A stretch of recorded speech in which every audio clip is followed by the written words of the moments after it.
Good morning, this is KELOLAND on the go with all you need to know in news and weather as you start your day. Investigators say an officer was justified in shooting a gun during a high-speed chase earlier this month. According to a DCI report, a group of officers was standing in a ditch when Cody Dittman swerved his car in their direction. In this particular incident, there was an officer, really two officers, that were put in the dangerous situation of having placed spikes out to stop a vehicle that was traveling at upwards of 100 miles per hour.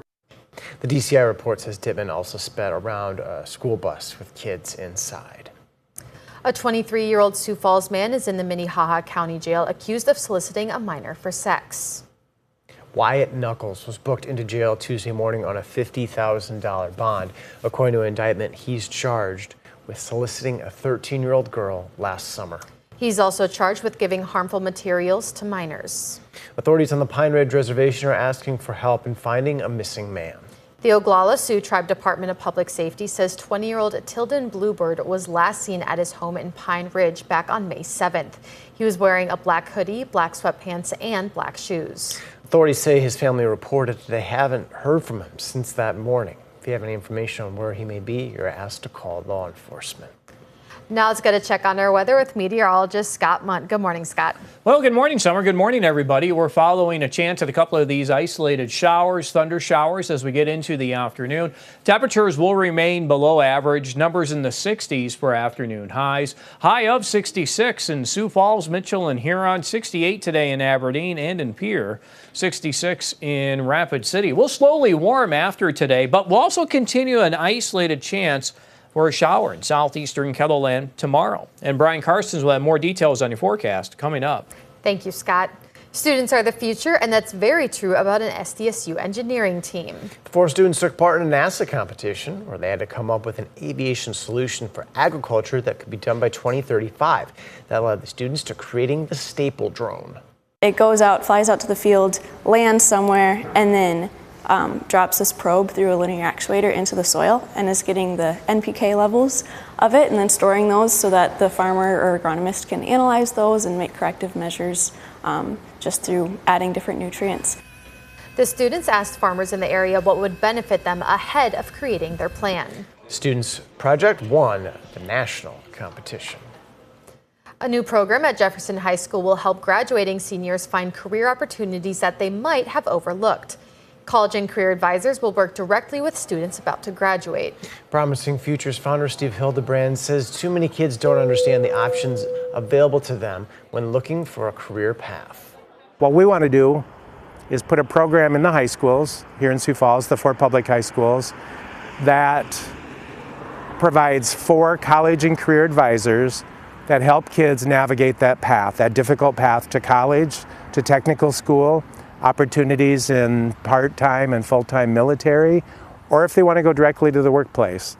It's going to be all 4 different avenues. Promising Futures is donating $400,000 to the school district to get the program started next year at Jefferson.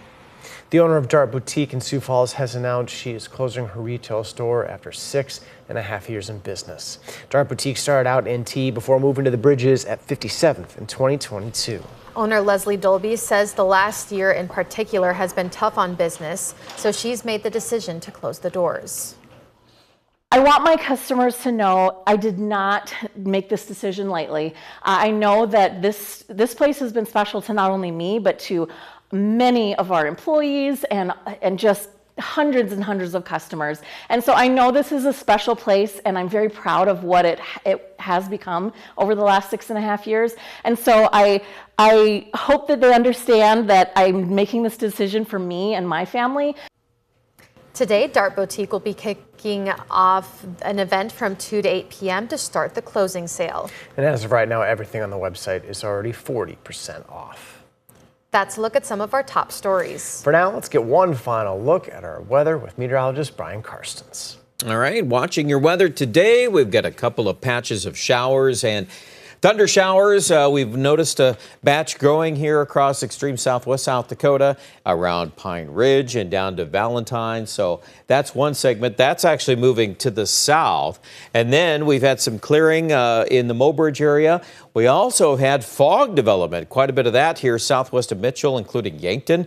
And then on top of that, well, we're going to continue to add to the conversation. A couple more showers and thunder showers will bubble up, especially during the peak heating of the day. Once we get that temperature to get up to 64, 65, maybe 66, it's going to be just enough warmth underneath that upper level low circulation that those thunder showers should pop up.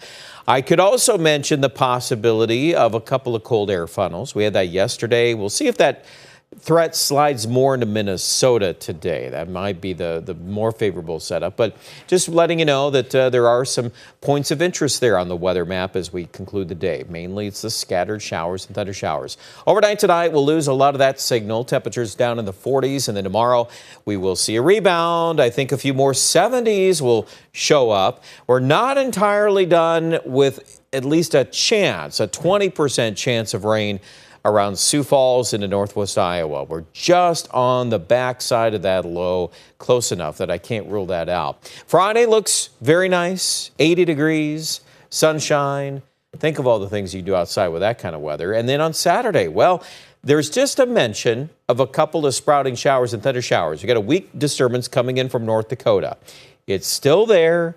It may just be enough to flare up a couple things on radar. It's not enough to cancel plans. It's not a washout. Still going to be a pretty warm day, but I do need to mention that. And then we get into Sunday, warming up. And in fact, early next week, the pattern looks very mild. We're looking ahead here. This is, again, a look at that system for early on Saturday. It's not much. It's just enough there that we see some freckles there, little disturbance on radar.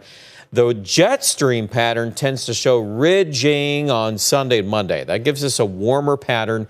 And then we're going to sit and watch that upper level low in the Intermountain West. And look at that. It's already spreading thunderstorms into parts of the northern plains by Monday night and Tuesday. And it's going to come out in waves next week. So it's not going to be raining all the time. It's still looking like overall warmer weather, at times even humid weather.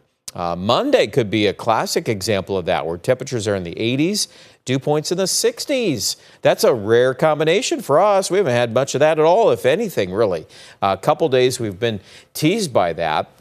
But yeah, this is June now. We're going to start to change the weather patterns across our region. I know we had a couple graphics in here I didn't mean to show, but yeah, Mobridge area too. We're looking at some cloudy skies there this morning. All right, well, on that note, we'll wrap it up. More details with your forecast at KELOLAND.com.